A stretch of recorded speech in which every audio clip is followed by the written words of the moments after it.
Yo, what's up, everybody? It is Thursday, November 17th. Next week is Thanksgiving. Yeah.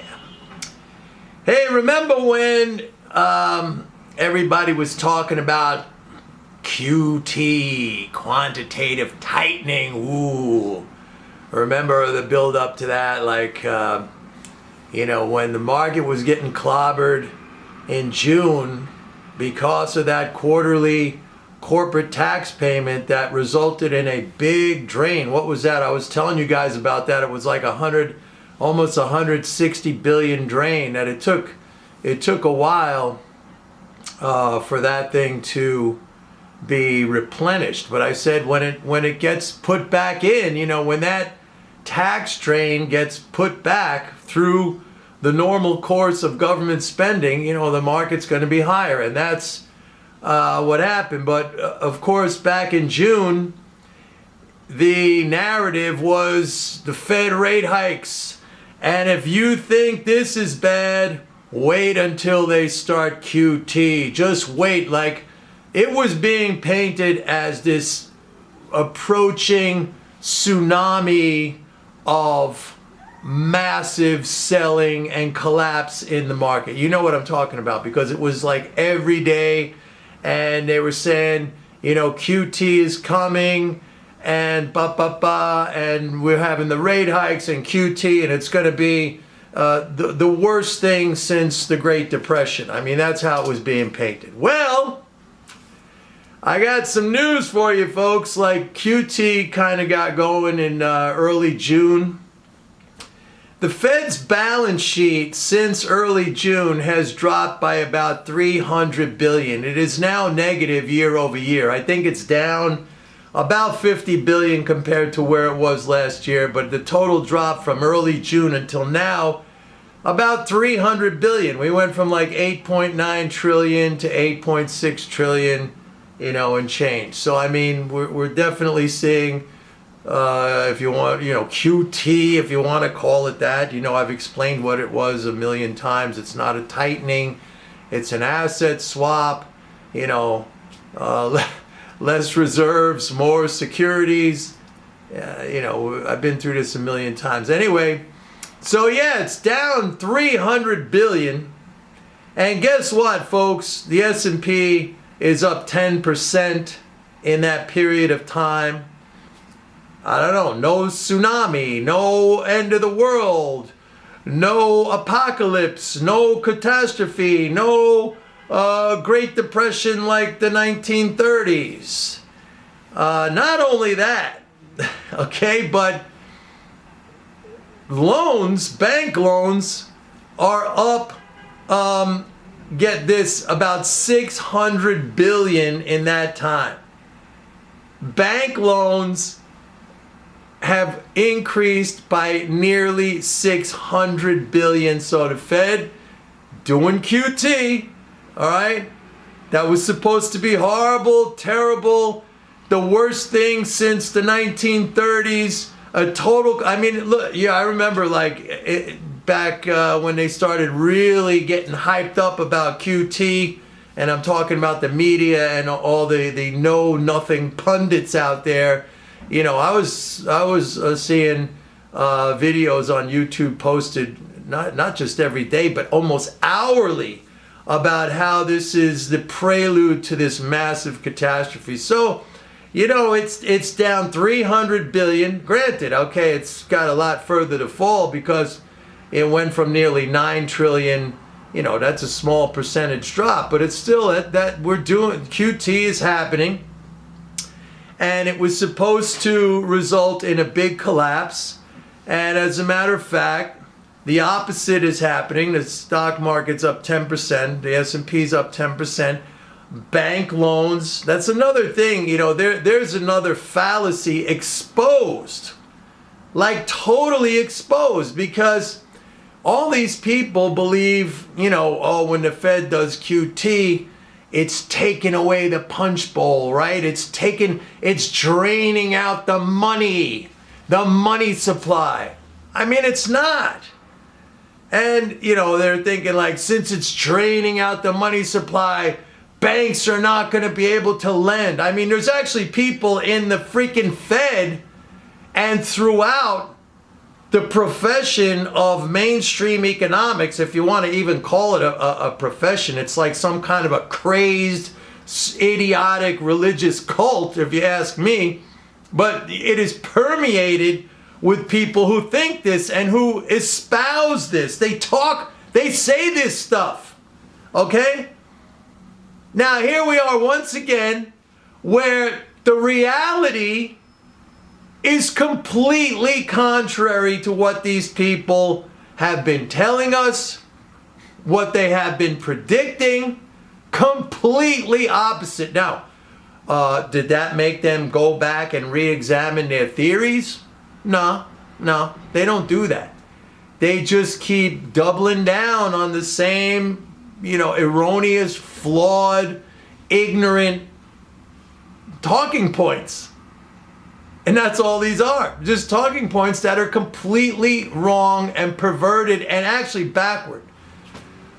So let's break it down once again for the umpteenth time that I've done this. QT is not a tightening at all. It's an asset swap where the Fed takes reserves, drains reserves, and adds collateral, treasury securities, which, as a matter of fact, they're actually better than reserves because, they earn money. Reserves earn money too, but I mean treasury securities, and they're the most important global collateral. I mean, without treasury securities, then the global financial system basically would freeze up, would not operate, because treasuries are used as collateral. They're posted constantly. They're put up as collateral for loans, for margins, for all kinds of things. So it is just the exchange of one form of a dollar for another form of a dollar. I've said it a million times that treasury securities are dollar equivalents. They just have a term, meaning that they have a duration, like 3 months, 6 months, a year, 2 years, 5 years, 10 years, 30 years, and they have a coupon, which means there's an interest rate attached.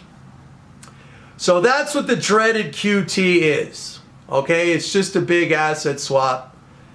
And by the way, we know that the banks didn't even want all these reserves during the time that the Fed was conducting QE, which is another asset swap.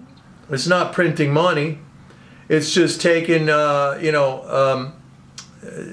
securities and adding reserve deposits. The Fed buys securities, adds reserve deposits. The banks didn't even want those reserves. And I said this so many times that the Fed literally had to create a special vehicle, the reverse repo facility, so the banks were able to deposit those reserves there in order to stay in compliance with the Fed's own regulatory mandates. All right? So again, this is something I've explained to you guys many times in the past, that the Fed, which is the main overseer, the main regulator of the financial system, all right, imposes regulations, regulatory constraints. In other words, if you want to be a bank, if you want to operate as a bank or a financial institution, you have to conform to our rules, which we stipulate and we decide upon. And then the banks are, okay, if that's what we got to do, that's what we got to do. That's the game. We want to operate as commercial banks or whatever, so we have to follow the rules. Otherwise, we won't get that bank charter. And then the Fed goes on and engages in policy that puts the banks in non-compliance with their own rules, so that the Fed has to invent some new cockamamie facility in order to ensure that the banks stay compliant. I mean, just stop doing the freaking QE. But that's a long time ago. But anyway, it just shows you the idiocy of the whole thing, how it's all set up so ridiculous. But the point I wanted to make in this video is that the lead up to this QT was as if, we were approaching this unavoidable Armageddon, that it was going to be the end. I mean, there was no other way. The way it was being put out there, the way it was being talked about, the way it was being described was nothing short of a financial catastrophe that was about to happen, that the Fed was going, I talk to you guys about the swimming pool analogy all the time, but that's a very good analogy, and I talk about that in the context of fiscal, fiscal adding water to the pool through spending, etc. I talk about how sometimes fiscal could drain that water out, a legitimate drain. It's not an acid. It's not like exchanging one, kind of water for another. It's a legitimate drain when taxation removes, balances, removes financial balances from the economy. We all know that because we pay tax, and if you get like a payroll check and you're looking at it and, oh man, I made X amount, but now it's X minus because taxes were taken out. You know that it's a drain. Or on April 15th, like me who was self-employed, if I got to pay taxes, you got to write a check, and that's a drain. You feel it. That's real.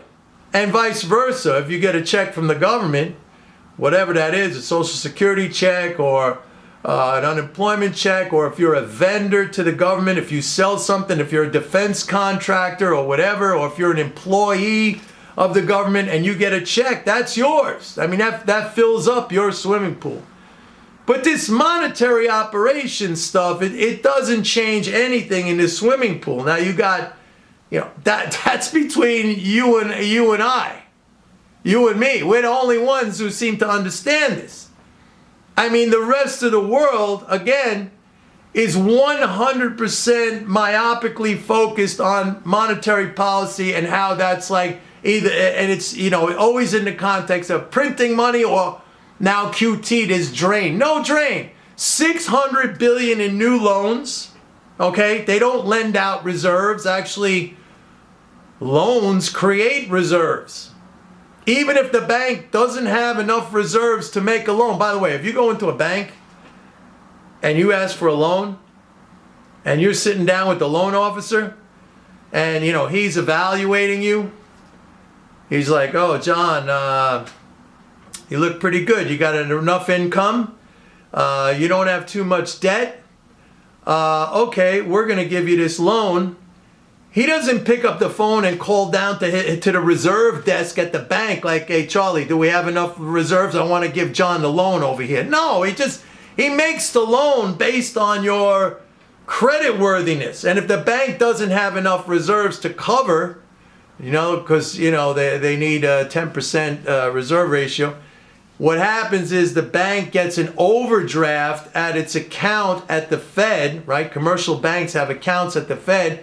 There's an overdraft which the Fed immediately covers.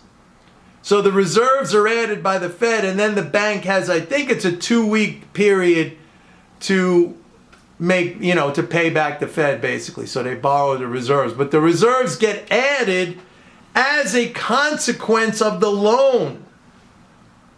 See? It's not hard, people. All right, anyway, that's it for today.